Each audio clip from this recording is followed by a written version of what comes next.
Alright, Mr. Heater Body in the Arctic. Will it work?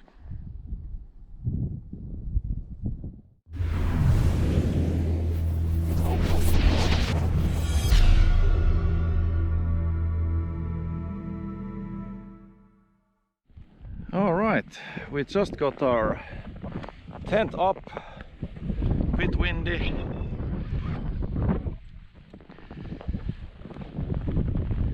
And secured it onto the ice. I think it looks good, so we are ready to do some fishing. And now today we are testing out that, or making a review about that heater. We have had it already, how many years? I think 3. Yeah, so we have been testing it quite extensively in these kind of conditions. So I have a couple words to say about that heater and what I think about it. Okay, so before I show more, let's see about those specs. So this is American Mr. Heater Body. Probably the most known space heater in the America. And of course people want to know how well this works. Well, this heats up roughly around 20 square meters area, quite fast. It weighs 4.5 kilos, so not so much. It has a piezo ignition system, and it's being sold here in the EU area with this small adapter, so you can actually use these different type of bottles what we are having here in the EU area. Alright, heater. So as I showed before, Mr. Heater portable body, and when we are ordering it from Europe, it needs to have this kind of special connection. So this comes actually straight from America, and it has a 1 pound bottle connector straight in it. But now when we have ordered it from EU, actually from Germany, amazon.de again, it comes with this kind of connector where you can put straight 450 gram bottles inside. They are just this size of camping bottles, and I have actually a lot to talk about them. Now I have bought from small bottle connector to a bigger one, so I can actually put this 5 kilo bottle in it, pure propane, and it works much better. So just a moment and I'll set it up back and let's see how it goes. Okie doke, so I just took the cap off and I'm gonna take this big bottle outside. So if this starts leaking, if something starts leaking, I'm not actually gassing myself. So, and this can take -40.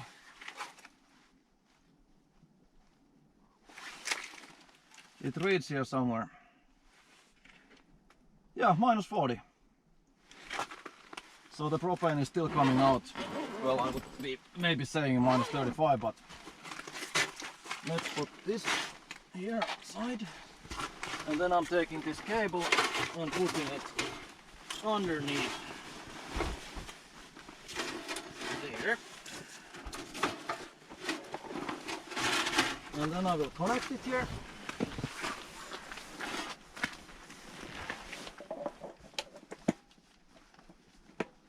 There.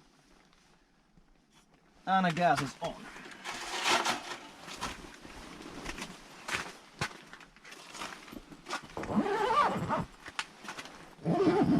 And before I'm doing anything here on the tent with gassing equipment, heating equipment, with what works with gas, I have a meter, carbon monoxide meter. So it's not a carbon dioxide meter what we are out breathing all the time, but carbon monoxide, deadly gas.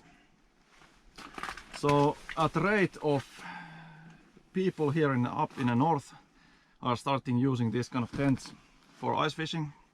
People usually like to have some kind of heating system, and then people have had some kind of nasty issues when they are sitting in a tent. Heater is leaking, heater is not burning correctly, it's emitting gases. You actually might pass out if you're alone. Bad luck, you're dead. So always when you have this kind of heating systems or any kind of heating systems, it's really good to have a carbon monoxide meter. I'll show you mine. Just a second.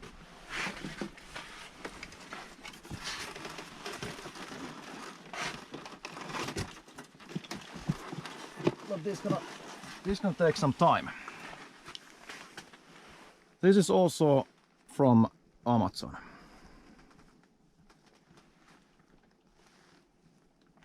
And the readings or measuring range is from 0 to 1000 parts per million. I think that will be quite important. I'll tell you soon. But now the thing is, I need to go and calibrate this sensor outside, and then I can bring it inside, and then it will sniff some air. And let's see if it's dangerous or not. Okay. Now it says 115 seconds soon. Yes, lovely 3 minutes over. So now this is showing 0 ppm, 16.8 Celsius. That's not quite correct. Well, it has been in my warm ice fishing box. So the idea is, when we are having this body heater here, all products what are not burning clean are emitting carbon monoxide. And oh, nice wind. And now when we are having this kind of meter, we can actually see the actual rating all the time. When you are buying a heat or these meters or security measurement devices for carbon monoxide, they're usually like round, looks like a fire alarm, or then white boxes, and then it says it's detecting the carbon monoxide. But in those, it's usually the rating or the value, the top value, when it starts actually alarming or making noise, it's over 100. So in some devices it can be 150, in some devices it can be over 300. And when it's 300, it's definitely way too late. So that's why I like to have this kind of meter, what is showing parts per millions from 0 to 1000. And then it indicates how much it is here. So this kind of thingy, really good to have, or I would say really must to have.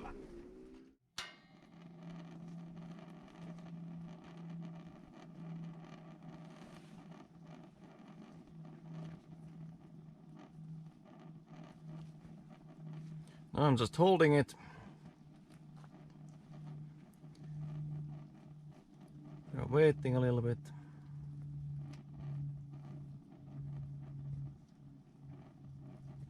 So it heats up. There. Now I can put it on. There. You cannot really see it much now because it's burning so clean and it's a lot of sunlight here. So there, it's on. Right, now it's going. I have absolutely 0 reading here at the moment. It's not sniffing anything. I have this little bit open as it should. Always have a good ventilation here. Otherwise either the oxygen is running out and you're feeling kind of uncomfortable. Most people breathe oxygen, and or then that will turn itself off. Alright, and one more thingy. I've earlier mentioned it's being sold here with that 450 gram connector or that bottle. So it's using these 450 gram flasks normally here in EU. And when it's using those and when I'm in these kind of Arctic conditions, mostly the gas doesn't want to come out from there because it's propane and it's butane mixture. So it's not pure propane. And butane doesn't want to come out from that gas bottle when it's cold enough. So I have noticed a couple times when the flask has been, I've been listening it and shaking and it feels like there is still some stuff left. I put it on, put the Mr. Body Heater on, and then this meter starts skyrocketing. So that means it's not burning anymore correctly. The pressure in the can is too low. So it's not working as it should. This is the one reason why I got that hose and the big bottle. So I can ice fish here and feel safe. Just also heads up about that one if you're planning to use it in for ice fishing, heating or something like that. But if you're just having this outside somewhere, warming your fingers, whatever, that's perfect. But now it's a little bit of fishing. I hope we will catch something. And I did it. This is Alvias 12. Here on the bottom. This is called Garmin's one of the new live transducers. And this is a 102 SV unit. So I'm gonna group it up on that one, and it has a new fancy connector. So I can have this Alvias 12 in a one hole, what I'm using, and then Rita is using that another sonar head or ice fishing head, GT8. So I can actually plug them both on my sonar and then just have a split screen. I can see the half, Rita can see the half. Awesome stuff.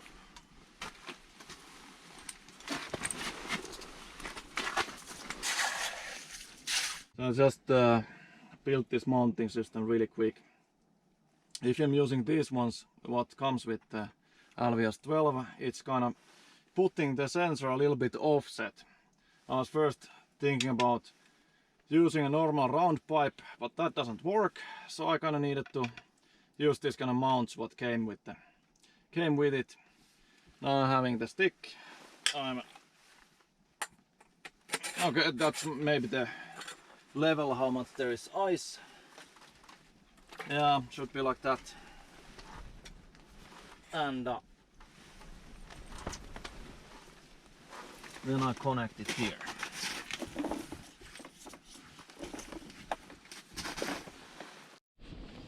Okay, and miracles are actually happening, and it seems I'm having a fish here. I'm trying this new type of rod, and I'm just pulling it up, and let's see what kind of monster we are having here.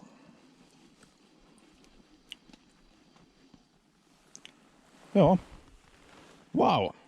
Can you hold this?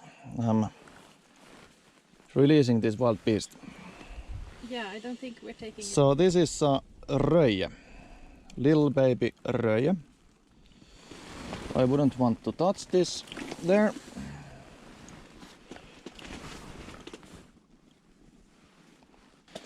Yeah, now we have been fishing here some time. We have got a couple of monsters. And I forgot to mention, when you're running a gas heater, it builds up condense. So here will be a little bit of moisture, so from these poles or something like that might drip some water.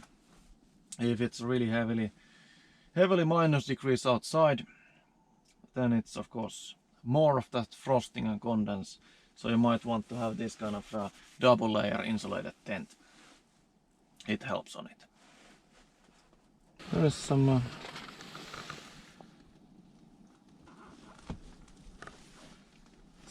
big-ish something.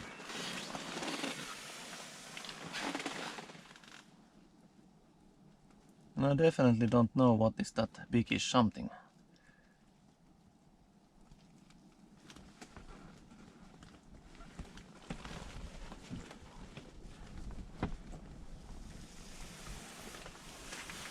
I just saw it in my sonar here.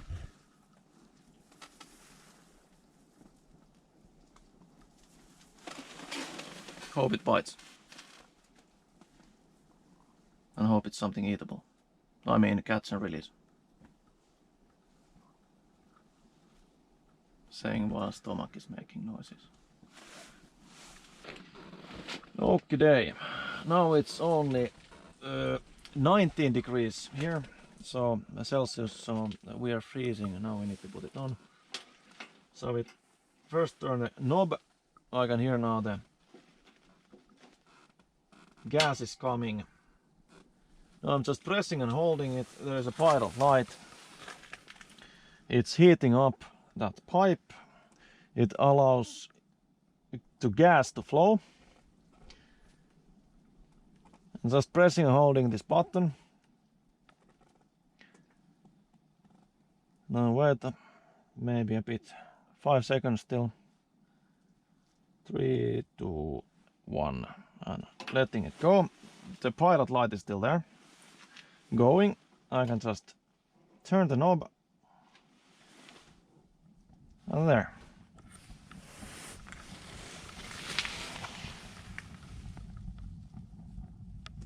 Now I can hear it, but it's so bright here, so you cannot see it, so you just need to take my word from it. Let's see if I turn it on full speed. Should be visible, maybe. Yeah, maybe tiny bit of orange there. Really hard to see. But yeah, easy to use. Heats really well. Good product. Yeah, now it's glowing a bit orange.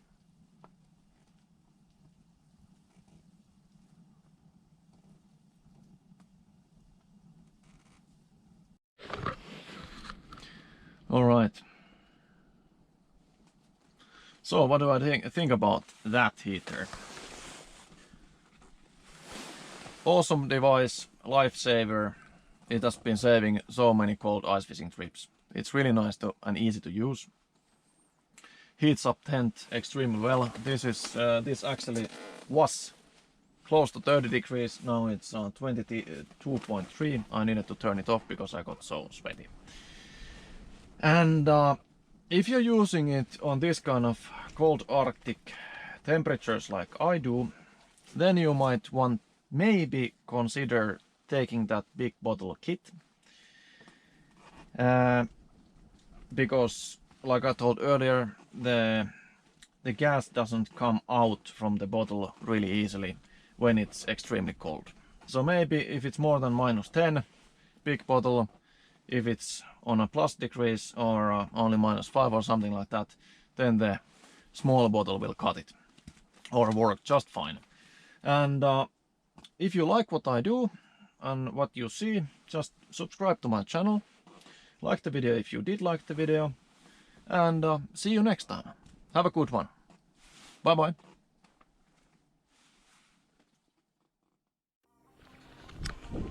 All right. What a beautiful view. And the temperatures have gone down quite nice. As people can hear, it's snow is squeaking nicely. And as you know, then it's getting colder. So something else next time.